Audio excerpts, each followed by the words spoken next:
We dealt with different threats that came from afar. The resilience and patience that you, Israelis, have displayed over the past few months, this is what makes it possible for IDF forces to continue and focus on the operational goals in the different fronts. We have proven over the recent period that the State of Israel knows how to deal with threats on its defensive and also have a very strong offensive in response. Today as well, various terrorist organizations boasted in the region, but we have proven throughout the war our determination and resilience. We are holding an ongoing situation estimate as we assess the various scenarios and the home front responses to them. At this point, there is no change in the defensive policy of the home front command. We are on top of things. We're constantly looking into what's happening. In any case, in case of an immediate alert, you must operate according to the instructions of the home front command. We have very good defense systems. In addition, we have international partners who have added to their forces in the region in order to help us deal with the threats.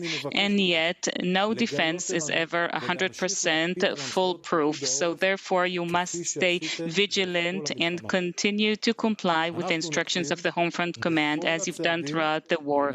We are taking every possible measures in order to ensure your safety. In case of any changes, we will immediately inform you on all platforms and channels, both the IDF and the Home Front Command, in order to allow for proper preparation. And I will be here to keep you posted immediately.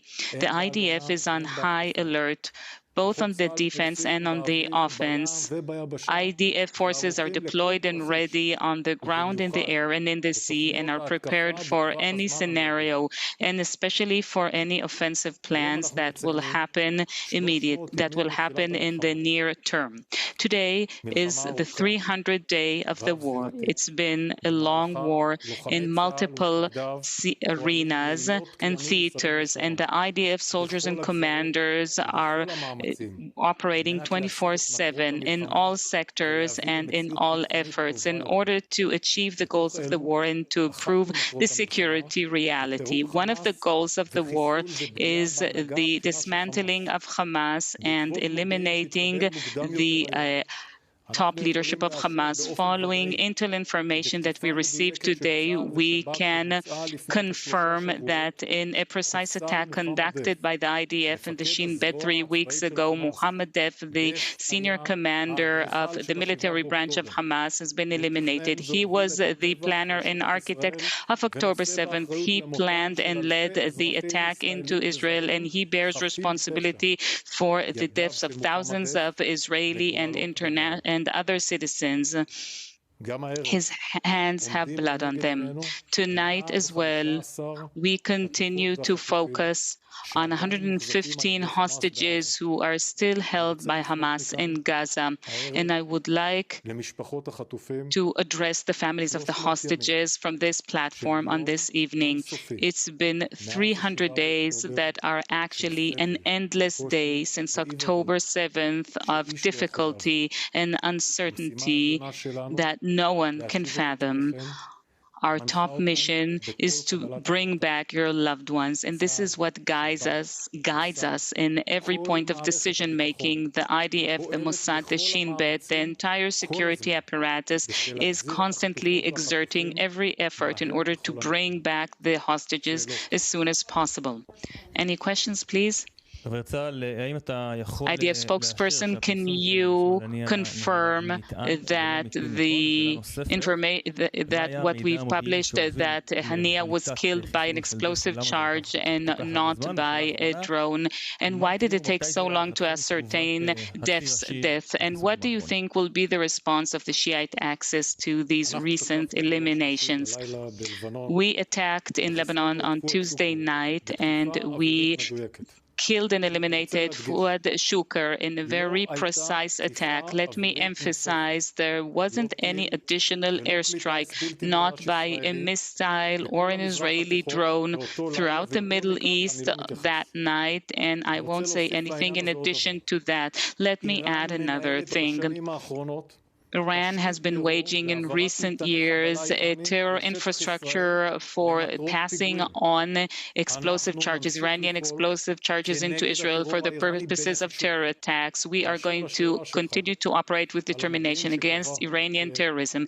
As for your question regarding the intel that allowed us to determine the death of Mohammed Deif, we received this intel this morning. I don't want to elaborate on its details. We kept receiving information throughout the 3 weeks, but the most significant detail, of course, was that we knew that Rafa Salameh was killed, and we knew that Mohammed Deif stood next to him, but that wasn't enough because several times over the years it's been said that Mohammed Deif had been killed, but then we learned that it was a mistake. We need to be 100% precise and accurate when we set a fact. Today, we received an absolute proof to the fact that he was killed, Mohammed Deif, and this is why we informed this, and this is how we've always done things, always when things are confirmed. Liran Hujainov from Kan 11. This evening, Ro'i Sharon, our correspondent, reported on preparation for an attack on a missile attack on military bases in the center of Israel. What is your comment on that? Look, since October 8th, when Hezbollah decided to open fire into Israel, and most of the suffering has been carried by the people of the north of Israel who have had to leave their homes and haven't returned for over 9.5 months now. Hezbollah is attacking us. It's happening every day, and we respond and retaliate with force and determination, and we will continue to do so. The elimination of Fuad Shukr, who is responsible for the massacre of the children in Majd al-Shams, and also responsible for the killing of many Israelis and foreign nationals over the years, is part of everything we do in this war. What will Hezbollah do? What will they choose to do? That's up to Hezbollah, and I'm not going to relate and relay our intel here. We are very well prepared both on the defensive and on the offensive, and we will know how to protect and defend the state of Israel. Eran Weinstein from Sogin. Good evening, Brigadier General Hagari. Why is Nasrallah lying about the fact that he's not responsible for the fire and missiles on Majd al-Shams? He always boasts, Nasrallah, that he always tells the truth, but this time he's blatantly lying. The rocket that hit Majd al-Shams is from an Iranian model, Falek 1. All of its pieces are in our hands, and we have full forensic proof, and we can transfer it to any community in the world wishing to confirm that. Beyond that, we have the identification on radar of the missile launch from Shuba, and we even know who is the commander of that missile launch. It's very clear the proof. Nasrallah is lying because he is afraid of the blood of these children on his hands. He's afraid of the Druze in Lebanon, and he's afraid of the Arab world. Nasrallah is taking Lebanon and the entire Middle East into an extensive escalation, and it will all be under his personal responsibility. Another question, can you inform us what about the conscription of the Haredi ultra-Orthodox Jews to the IDF? How many will be conscripted to battalion units? As we've committed,